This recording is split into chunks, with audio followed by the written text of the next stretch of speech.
Hello everyone. तर आज मी तुम्हाला दाखवणार आहे की मी फर्स्ट टाइम केलं आहे घेवर.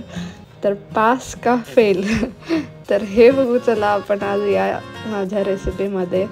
कारण मी सुद्धा फर्स्ट टाइम केला होता घेवर आणि माहीत नव्हतं कसा होणार आहे. पण तुम्ही इकडे बघू शकता की माझा पहिला ट्राय हा एकदम छान झाला आहे. जाळीदार घेवर एकदम असं ज्युसी शुगर सिरपमध्ये बुडलेलं मस्त असं रबडी टाकून ते रेडी आहे.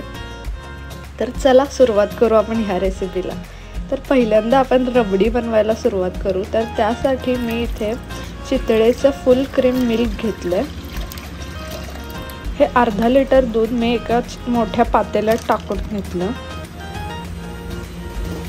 गॅस चालू करून त्याला थोडीशी उकळी आल्यानंतर 8 ते 10 केसरच्या पाकळ्या टाकल्या. तर हे माझ्याकडे एव्हरेस्टचं केसर आहे. तुमच्याकडे जे अवेलेबल आहे ते तुम्ही ॲड करू शकता. मी इथे फक्त थोडासा light yellow colour shade add होण्यासाठी मी हे केसर ॲड केलं आहे.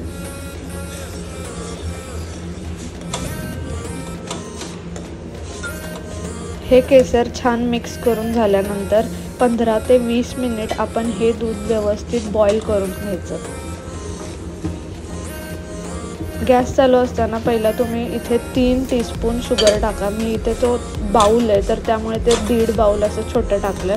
तर तुम्ही इथे 3 टीस्पून शुगर ॲड करू शकता.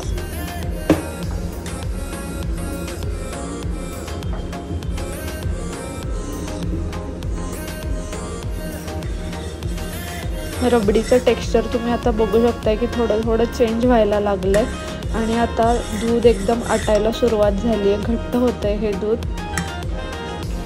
15 ते 20 मिनटं या प्रोसिजरला लागतात. तर तुम्ही मीडियम गॅसवर किंवा फुल गॅसवर सुद्धा रबडी रेडी करू शकता. फक्त कंटिन्यू स्टर करा, नाहीतर खाली तुम्ही ते ग्रॅन्युल्स लागून जळू शकते तुमची रबडी.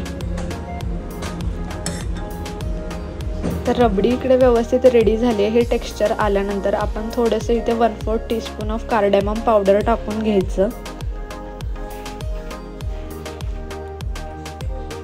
कार्डेमम पावडर छान मिक्स करून गॅस बंद करून घ्यायचा. एवढी थोडीशी पातळ कन्सिस्टन्सी आणि थोडी घट्ट ठेवायची.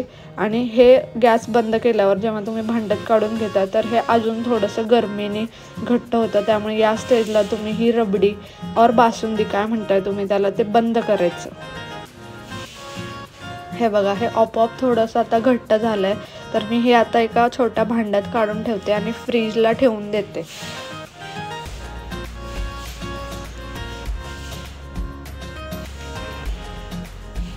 छान रबडी रेडी झाली आहे.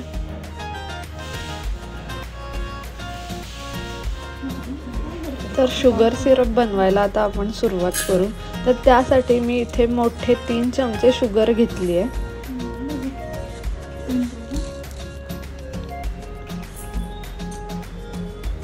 ही वजनाने 89 ते 90 ग्रॅम होते.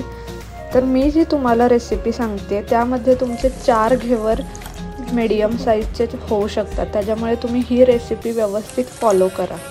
इथे मी पाणी एकदम साखर बुडेपर्यंत घालून घेतलं आणि बॉईल करायला ठेवलं. तर आपल्याला हे शुगर सिरप खूप जास्त असं एकदम एकतारी पाक किंवा असं अजिबात करायचं नाही आहे. बॉईल आल्यानंतर 5 ते 10 मिनिट फक्त छानपैकी उकळी आणून त्याच्यामध्ये थोडीशी कार्डेमम पावडर टाकून लिक्विड कन्सिस्टन्सीच ठेवायचं. म्हणजे असं पाक आहे तो असं चिपचिपा झाला पाहिजे, एवढंच आपल्याला बॉईल करायचं आहे.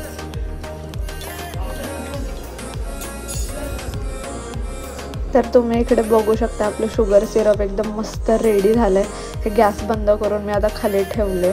तर आता चला आपण मेन प्रोसिजर आपली घेवर ते बनवायला सुरुवात करू.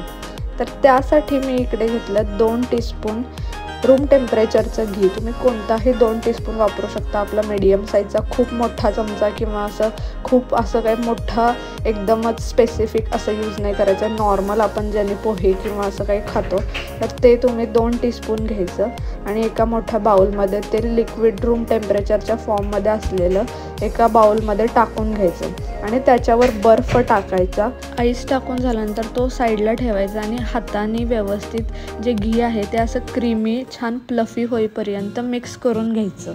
तर इकडे मैदा घेतला आहे मी, 100 ग्रॅम हा मैदा वजनाने घेतला आहे. तर आपण जे क्रीमी असं प्लफी मस्त टेक्स्चर आलेलं होतं तुपाचं, त्यामध्ये हा मैद्याचा हाफ पोर्शन ॲड करून घ्यायचा.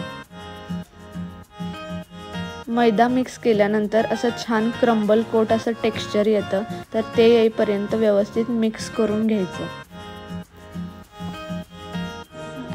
आणि त्यामध्ये आपल्याला आता हाफ कप दूध टाकायचं आहे, पण हे दूध आपल्याला एकदम चिल्ड आणि थंड असं असलं पाहिजे. हे दूध ते ॲड करायचं. घेवर बनवताना सगळ्या गोष्टी, दूध आणि पाणी जे आपण यूज करतोय ते थंड असलं पाहिजे. तर हाफ कप इथे दूध टाकून झाल्यानंतर ते मिक्स करून घ्यायचं. जे मैद्याचे क्रम्बल्स आहेत ते व्यवस्थित यामध्ये मिक्स करून घ्यायचे. आणि यामध्ये मी परत हाफ कप होतं ते वॉटर ते ॲड केलं. ते वॉटर मिक्स करून झाल्यानंतर परत जो राहिलेला मैदा होता तो ॲड केला. आणि आपल्याकडे घरी जे बेसनाचं पीठ असतं ते मी हाफ टीस्पून घेतलं आहे आणि गव्हाचं पीठ हाफ टीस्पून घेतलं आहे. तर हे ॲड करून मी ह्यामध्ये परत हाफ कप ऑफ जे वॉटर होतं ते थोडं थोडं करून टाकलं. आणि व्यवस्थित कन्सिस्टन्सी अशी फ्लोईंग कन्सिस्टन्सी आली पाहिजे. जसं आपण पाणी कसं ओततो तेवढी पातळ कन्सिस्टन्सी आली पाहिजे. आणि आपण जेव्हा घेवर तळायच्या आधी जी प्रोसिजर आहे तेव्हा आपण त्यामध्ये लिंबू ॲड करायचा. खूप आधी लिंबू ॲड करून नाही ठेवायचा. तर हे मिक्सचर आता रेडी झालं आहे आणि हे मी व्यवस्थित छान चाळणीने चाळून घेतलं, कारण त्याच्यामध्ये कोणतेही जे क्रम्बल्स असतात ते राहायला नको आणि आपलं जे टेक्स्चर आहे ते पूर्ण युनिफॉर्म असावं. दुसरीकडे मी एका छोट्या भांड्यामध्ये तेल गरम करून घेतलं आणि जे घेवर मिक्सचर होतं ते फ्रीजमध्ये 10 ते 15 मिनटं ठेवलं. आणि ते एका बॉटलला होल पाडून आता मी इथे ऑइल गरम करून त्यामध्ये ड्रॉप बाय ड्रॉप ॲड करते.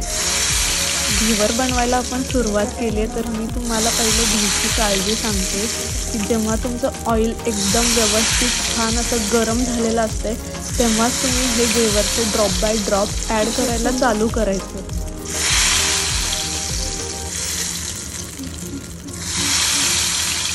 तुमचा जो गॅस आहे तो मीडियम ठेवायचा, अजिबात कमी गॅस ठेवायचा नाही, कारण जर तुमचं तेल जर थंड झालं तर तुमचा घेवरचा जो ड्रॉप्स आहेत ते खाली बुडाला जातील. आणि तुमचं हे बघा ते आता जाळीदार असं मस्त टेक्स्चर यायला सुरुवात झाली आहे ना, ते येणार नाही. तुमचा जो घेवर आहे तो ब्रेक होईल, तुम्हाला उचलतासुद्धा येणार नाही तो घेवर. त्याच्यामुळे तुम्ही घ्यायची काळजी म्हणजे इथे गॅस हा एकदम व्यवस्थित मीडियमच असला पाहिजे. म्हणजे तेल हे गरम असलं पाहिजे, तरच आपण हे थोडं 3-4 ड्रॉप असं टाकत जायचं. आणि ही प्रोसिजर 15 ते 20 वेळा रिपीट करायची. तुम्हाला किती जाडी पाहिजे घेवरची त्यानुसार तुम्ही ही प्रोसिजर रिपीट करायची. जर तुम्हाला अजून जास्त जाड घेवर पाहिजे असेल तर तुम्ही अजून 30 वेळा ही प्रोसिजर करू शकता. पण मी तुम्हाला परत सांगते, घ्यायची काळजी म्हणजे तुम्ही गॅस व्यवस्थित ठेवा मीडियम. जर तुमचं तेल थंड झालं तर तुमचा घेवर तुटणार, तुमचं टेक्स्चर आणि हे जे जाळीदार घेवर होणार आहे रेडी ते होणार नाही अजिबात. आणि तुम्हाला जर ही माझं बनवलेलं घेवर ही रेसिपी आवडली असेल तर मला कमेंटमध्ये नक्की सांगा की तुम्हाला कसं वाटलं हे बनवलेलं मी घेवर. आणि जर तुम्हाला माझी रेसिपी आवडली असेल तर प्लीज माझ्या पेजला लाईक, शेअर आणि सबस्क्राईब करा.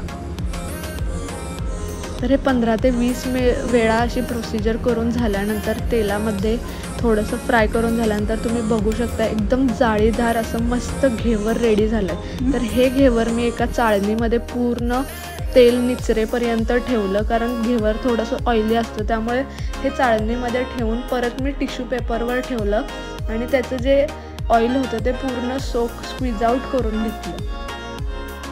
तर तुम्ही इकडे बघू शकता माझे 3 ते 4 असे मीडियम जाड साईजचे घेवर तयार झाले. 4 घेवर माझे या प्रोसिजरमध्ये झाले. हा 4था घेवर आहे, तो मी इकडे डेकोरेशन करायला घेतला आहे. तर तुम्ही इथे बघू शकता एकदम मस्त जाळीदार, पूर्ण वरून खालून मागून पुढून व्यवस्थित छान भाजला आहे, कुठेही कच्चा राहिलेला नाही आहे. आणि जो कलर आहे तो एकदम युनिफॉर्म आला आहे घेवरला.